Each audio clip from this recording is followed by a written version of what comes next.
बुद्धि नहीं पहुंचती तो हमारी आपकी बुद्धि धुंधली है।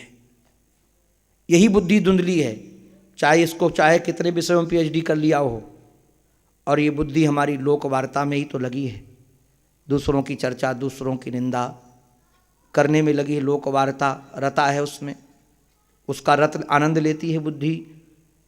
और हमको यदि गुरु कृपा से, ईश्वर की कृपा से गुरुजनों का संग मिल जाए तो सत्संग बैठ के सुनना चाहिए, भले समझ में ना आए।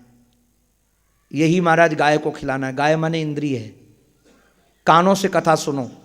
हमें तो पूज्य स्वामी हंसानंद जी महाराज ने एक दिन डांट करके कहा कि वेदांत समझ में आए या ना आए, इसको सुनना ही है। हमने कहा महाराज जी क्यों सुनना है?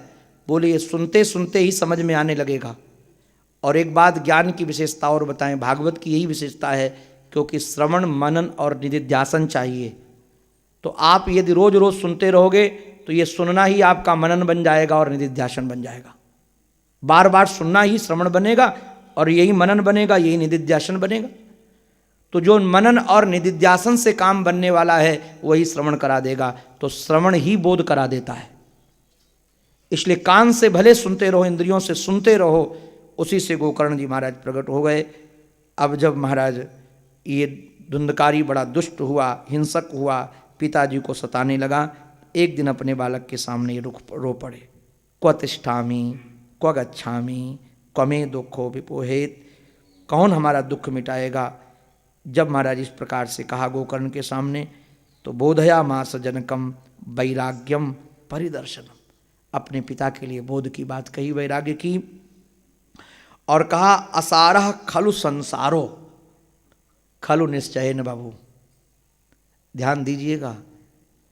आप ये मत समझ लेना कि संसार सरसीला है, ये हमारे गोकर्ण जी महाराज का निश्चय है।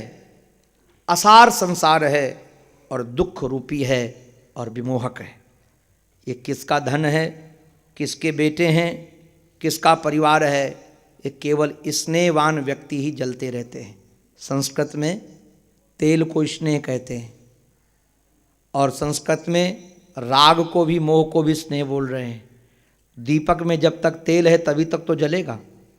तो याद रखो, ये गृहस्थी में या बाबा जी बन जाने के बाद भी कहीं स्नेह रहेगा तो जलेगा। अगर दिल को जलाना हो तो स्नेह की बत्ती जला लो, बस काम बन गया। रात दिन तक जलेगा, रात दिन जलेगा। न चेन्द्रस्य सुखम किंचन, इंद्र को भी सुख नहीं है, न सुख चक्रवर्ती राजा को है। सुख है महाराज उस विरक्त को, उस मुनि को, मननशील को, उस एकांत जीवी को, जो एकांत में जीवन व्यतीत कर रहा है। इसलिए कहा कि पिताजी मुंचाज्ञानम प्रजारूपम मोहतो नरके गति, इसलिए जो न मोह करोगे तो नर की गति होगी। यहाँ से निकल करके जाओ। कहाँ जाएं? बोले जंगल जाओ। तो जंगल में जाकर क्या करेंगे? किम कर्तव्यम बने तात, देखो भाई ध्यान रखने लायक है। वृंदावन में आकर के, तीर्थ में आकर के, वन में आकर के कर्तव्य क्या है हमारा? मानो कर्तव्य जाने बगैर अगर जाकर के वहाँ रह जाओगे तो गड़बड़ बन जाएगा। आज ये पिताजी ने पूछ दिया, नारायण कैसे कहें आपको, वैराग्य की क्या कीमत है। ये आत्मदेव जी कोई सामान्य नहीं है। द्वितीय इव भास्करः, इनका सुनाए हैं आप। सर्ववेद विशारदाः, इनकी विशेषताएं सुनकर स्रोत स्मार्त कर्म करने में निष्णात ब्राह्मण, इससे ज़्यादा विशेषता क्या होगी। किंतु वैराग्यशाली व्यक्ति के सामने ऐसे व्यक्ति को भी घुटने टेकने पड़े। वैराग्य की क्या कीमत है, वैराग्य की क्या महिमा है। देखिए, कहते हैं मैं वहाँ जाकर क्या करूँगा?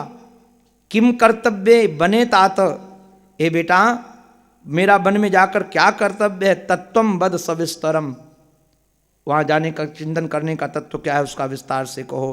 क्योंकि अंधकूपे स्नेह पासे बद्ध पंगुहु अहम सठा। और सच में महाराज अब बोध हो रहा है इनको।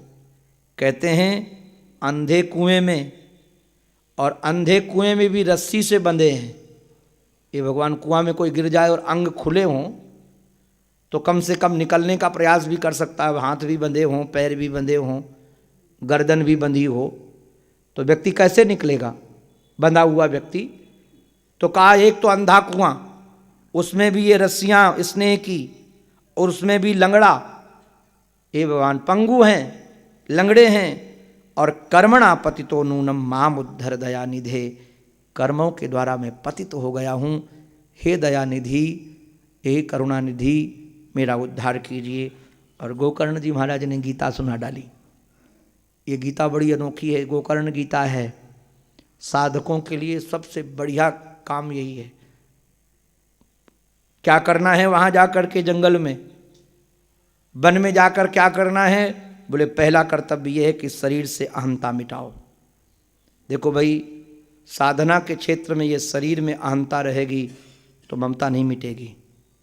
लोग सोचते हैं पहले ममता मिटे फिर अहंता मिटेगी, पहले परिवार का प्रेम छूट जाए फिर शरीर का राग छूटेगा। नहीं, पहले अहंता मिटाओ। अहंता मिटाने का अभिप्राय, ये शरीर को जो आप 3.5 हाथ का समझते हो ना कि ये नाम है हमारा, ये हमारा गांव है, ये हमारा कुल है, जरा ध्यान दीजिए।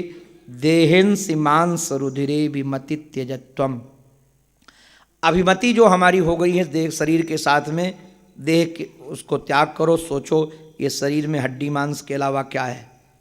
और दूसरी, अब ममता पर दृष्टि डाली, जाया सुतादिषु सदा ममताम विमुंच, संबंधों की ममता का परित्याग करो और संसार को देखो कि ये क्षणभंगुर है।